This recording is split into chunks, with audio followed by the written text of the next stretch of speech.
ভীষণ টিভির সংবাদে আপনাদের সবাইকে স্বাগত।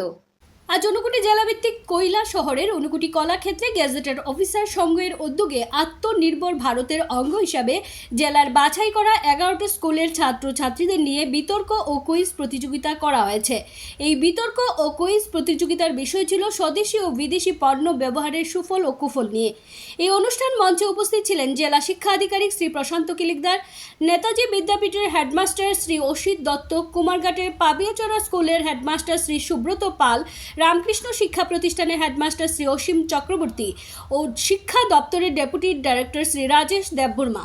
প্রথমে অতিথিদের উত্তরীয় ও বেজ পরিয়ে বরণ করা হয়, এরপর প্রদীপ প্রজ্বলনের মাধ্যমে শুভ সূচনা করা হয়। এই বিতর্ক ও কুইজ প্রতিযোগিতার শেষে বিজয়ীদের হাতে মানপত্র ও ট্রফি তুলে দেওয়া হয়। ব্যুরো রিপোর্ট, ভীষণ টিভি।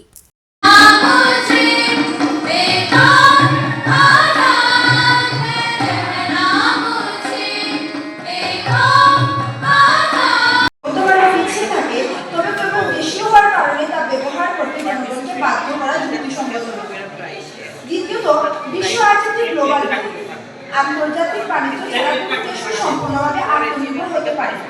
বিদেশি পণ্য আমদানি করলে দেশের শিল্প ধ্বংস হয়, এই ধারণা সম্পূর্ণ সত্য নয়, বরং This initiative has delivered remarkable achievements.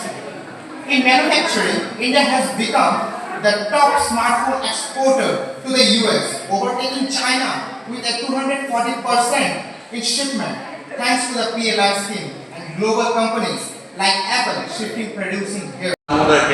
উনি আমাদের রিকোয়েস্টে আমাদেরকে উনি সাহায্য করেছেন এবং উনি অক্লান্ত পরিশ্রম করে আজকের এই কুইজের কাজটা উনি সম্পন্ন করবেন। আমি আন্তরিকভাবে ওনাকে শুভেচ্ছা জানাচ্ছি। আমি দুইটি কথা বলতে চাই যে আত্মনির্ভর ভারত, সেটা আমাদের মাননীয় প্রধানমন্ত্রী নরেন্দ্র মোদীজি উনি 2020 সালের 12ই মে আত্মনির্ভর ভারত গড়ার ডাক দিয়েছিলেন। তো সেটাকে উদ্দেশ্য ছিল বিকশিত ভারত 2047, সেটাকে সামনে রেখে ওই সময়ের মধ্যে ভারত একটা বিকশিত রাষ্ট্র হবে এবং কমপক্ষে ভারত বিশ্বের 3টা বৃহৎ অর্থনৈতিকভাবে শক্তিশালী দেশের মধ্যে একটা দেশ হিসেবে পরিণত হবে। সেটা বাস্তবায়িত করতে গেলে ভারতকে আত্মনির্ভর করতে হবে। তো সেই কাজের পরিপ্রেক্ষিতে আমরা আজকের দিনে দেখি ভারতবর্ষ অনেক কিছু জিনিস ভারতবর্ষে তৈরি হচ্ছে। ইভেন আগে শুধুমাত্র অস্ত্রশস্ত্র ভারতবর্ষের ফাইটার জেট এগুলা সবগুলো বিদেশ থেকে, যুদ্ধের যে যন্ত্রাংশ সবগুলো বিদেশ থেকে আমদানি করতে হতো।